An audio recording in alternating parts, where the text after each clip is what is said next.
ହେଲା ବଢ଼ି ଚୁରା, କାକୁଡ଼ି ସାଲଟ, ଆଉ ବାଇଗଣ ଛଣା, ଶାଗ, ଆଉ ଇଏ ହେଉଛି ଜହ୍ନି ଭଜା, ଆଉ ଇଏ ହେଉଛି ଆଳୁ ଭର୍ତ୍ତା। ଆଉ ପଖାଳ ଭାତ ଦେଖନ୍ତୁ ଆମ୍ବ ସେ ଅଦା, ଦହି, ଲେମ୍ବୁ, ଭୃଷଙ୍ଗ ପତ୍ର, ପଖାଳ ଭାତଟା। ଆଉ ଇଏ ହେଉଛି ଭର୍ତ୍ତା, ବଢ଼ି ଆଳୁ ବାଇଗଣ ଭର୍ତ୍ତା। ଇଏ ହେଉଛି ଆମର ରିତେଶ ହିରୋ ବର୍ତ୍ତମାନ ଆସିଛନ୍ତି ପୋଡ଼ା ଖାଇବା ପାଇଁ ଆସିଛନ୍ତି। ସେ ବର୍ତ୍ତମାନ ଭାତରେ ଲୁଣ ପକାଉଛନ୍ତି। ରିତେଶ କ'ଣ କେମିତି ଲାଗୁଛି? ପଇସା ନଦେଲେ ପ୍ରମୋସନ କରିବୁନି। ଆଚ୍ଛା, ଆମ ହିରୋ କହୁଛନ୍ତି ପଇସା ନଦେଲେ ପ୍ରମୋସନ କରିବେନି, ହେଲେ କିନ୍ତୁ ଖାଇ ଚାଲିଛନ୍ତି। ବାଛି ବାଛି ପଇସା ଦେବି ଖାଇବି, ବାଛି ବାଛି ଥୋଡ଼ି ଖାଉଟାରେ ଖାଉ।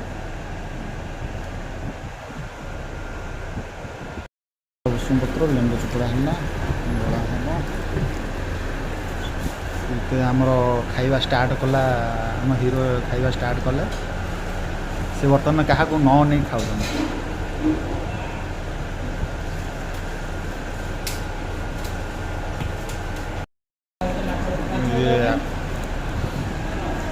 ଦେଖେ ଲେଗ ପିସ୍ ପତ୍ରପୋଡ଼ା ଆସିଗଲା। ଖୋଲି ଖାଇବ। କଖାରୁ ପତ୍ର ପୋଡ଼ା ହେଇଛି ନା? କଖାରୁ ପତ୍ର ନା?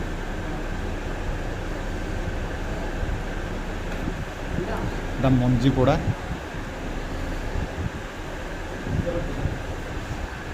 ଚଟଣି।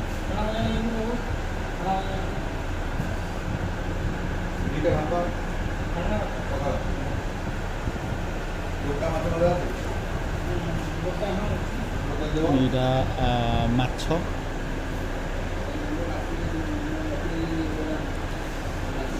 ଗରମ ଅଛି, ପୁରା ପୋଡ଼ା ହେଇକି ଆସିଛି, ପୁରା ଗରମ ଗରମ।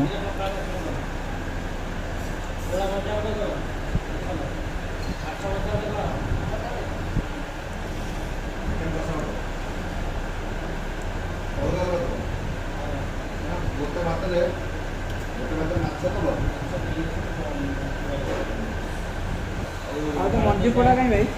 ଆଉ ତ ମଞ୍ଜି ପୋଡ଼ା ହେଇଗଲା। ଏଇଟା ମୋଟି ଶାଗ ନା? ମୋଟି ଶାଗ। ପଖାଳ ରେଡ଼ି, ପୁରା ପଖାଳ ପୁରା ରେଡ଼ି।